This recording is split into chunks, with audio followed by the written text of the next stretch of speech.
Hey guys, this is Myra Major. Welcome to this channel if you are new. And for today's video, I'm gonna show you how to change your channel name.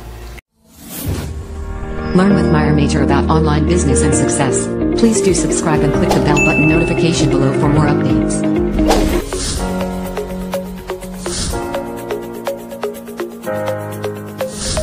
If ever you wanted to change it, if ever na meron kang baguhin sa channel mo, I can show you my computer screen how to do it. First one is sign in your YouTube channel.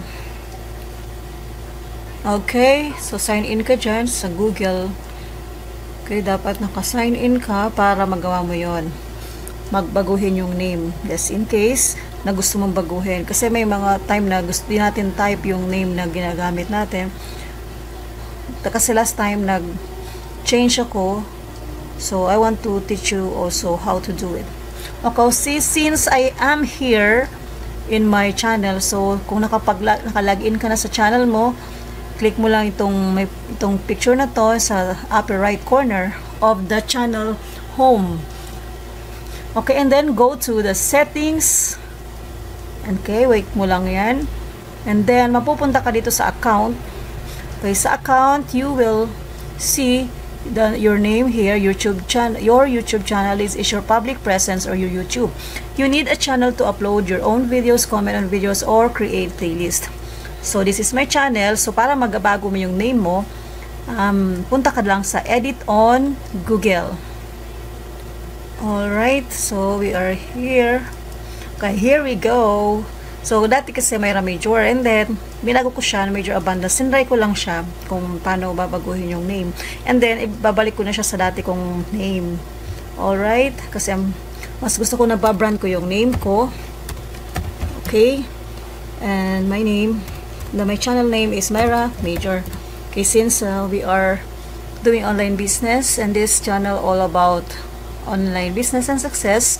Okay, so yan, kapag yung first name mo okay na, and your last name, so kung wala ka nang babaguhin dyan, okay, just click mo lang yung save. Alright, ayan.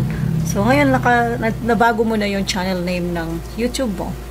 Okay, so okay, pwede tayo magbukas ng new YouTube browser, no? I-check natin kung na-change na yung name niya. Alright. And here, let's see. Alright. My channel here. Alright.